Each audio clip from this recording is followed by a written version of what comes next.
So, you're thinking about investing in Vietnam. Well, you absolutely need to get familiar with something called the DLT symbols. This is the government's official visa system, and it's built on a really simple idea. The more capital you put in, the longer you get to stay. It doesn't matter if you're opening a small shop or a huge factory, your visa and your residency rights are tied directly to that investment number. In this explainer, we're going to break down the actual laws so you know exactly how this works. All right, here's our game plan. We'll kick things off with the legal hierarchy, then we'll dive right into the 4 different tiers of investor visas. After that, we'll talk about the real prize for any serious investor, the temporary residence card, and, of course, how to renew it. We'll also cover the really critical stuff like what mistakes could get your visa canceled. And finally, we'll wrap it all up with the key takeaways. First up, let's get the foundation right. The whole system for investor visas in Vietnam is built on a very clear principle. What you put in is what you get out. Your rights as an investor are a direct reflection of your capital. You commit more to the economy, and the country offers you more stability in return. It's that simple. So, you're going to hear this term a lot, DHT symbols. These aren't just some random bureaucratic codes. They are the official legal categories that define you as an investor in Vietnam. And most importantly, they're what determine how long you can actually live and work in the country. And just to be clear, this isn't some internal guideline. This is all spelled out in the law. Everything we're talking about comes straight from Vietnam's law on entry and exit, specifically Law Number 47 and its later amendment Number 51, plus Decree 75. Why does this matter? Because this is the exact rulebook immigration officials use. So how does this all break down in the real world? Well, it's organized into 4 clear tiers. This is really the heart of the system, where your investment capital gets directly translated into residency rights. So let's jump into the numbers. Okay, at the very top of the food chain, we have the ĐT1 visa. To get into this top tier, you're looking at an investment of at least 50 billion Vietnamese dong. This is for the major players. We're talking big industrial plants or massive development projects. Taking one step down, you've got the ＤT2 visa. Now for this tier, the minimum investment is 10 billion dong. This is still a very serious commitment, aimed at large-scale businesses that are making a pretty big impact on the economy. Then we have the third tier, the ＤT3.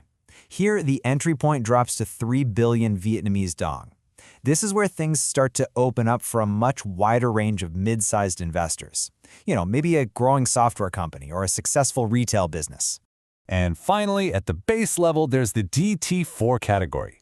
This one's for any foreign investor putting in less than 3 billion dong. It's the most common and accessible option, really designed for smaller businesses and entrepreneurs who are just getting started in Vietnam. And this table right here, it pulls it all together perfectly. Just look at the direct line between the numbers. A ＤT1 investor putting in over 50 billion dong can get a temporary residence card that's good for up to 10 years. Drop down to DT2 and it's 5 years. DT3 gets you 3 years. And for the entry-level DT4, that validity is only 12 months. The link between capital and time just couldn't be any clearer. Now, I've said temporary residence card, or TRC, a few times. Let's really get into why this little card is such a big deal. Because for anyone who's serious about staying in Vietnam long-term, the TRC is the real objective, not just the visa stamp in your passport. The best way to think about it is this. A visa is basically a permission slip to enter the country. It's a stamp. But a TRC is a physical ID card that completely replaces that visa. It lets you live in Vietnam for years at a time, and, this is the key, it lets you travel in and out of the country whenever you want without having to apply for a new visa over and over and over again. Okay, so what do you need to get one? There are 2 big requirements that are absolute must-haves. First, your investment has to be official.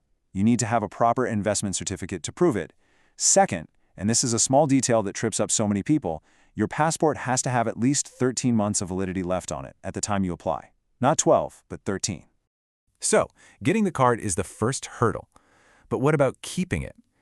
Let's talk about the renewal process because this is obviously crucial for anyone who's planning to build a future in Vietnam. And here's some really good news.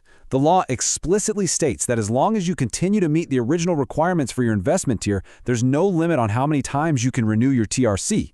So yes, your long-term residency can be very secure as long as you stay compliant. The actual renewal process is pretty straightforward. It really just comes down to 3 steps. First, timing is everything. You have to get your application in at least 30 days before your card expires. No exceptions. Second, you need to prove your investment is still active and in good standing. And third, you gotta have the right paperwork, usually forms NA6, NA7, and NA8. All right, let's move on to a really important section: how you can lose your visa or residency status. Knowing how to apply is one thing, but knowing what not to do is just as important. These are the big red flags you have to avoid. So, the big question: can your renewal be denied, or can your current TRC just be canceled outright? The short answer is yes, absolutely. And the government is very clear about the reasons why. These are the deal breakers, the mistakes you just can't afford to make. If your investment capital drops below the minimum for your visa tier, you're in trouble. If you provide any false information or fake documents, it's game over. Any outstanding tax bills or legal problems will also get you denied. And there's that 13-month passport rule again. It applies to renewals too. Okay, we've covered a lot of ground, so let's pull all of this together and quickly summarize the most important points from your investment roadmap. If there is one thing you take away from all this, let it be this simple principle. Vietnam's system is designed to reward bigger investments with longer, more secure residency. It's a very direct trade-off. You bring more capital, you get more time. And this really shows you the two ends of the spectrum. A top-tier D1 investor can lock in their residency for a full decade, giving them incredible peace of mind.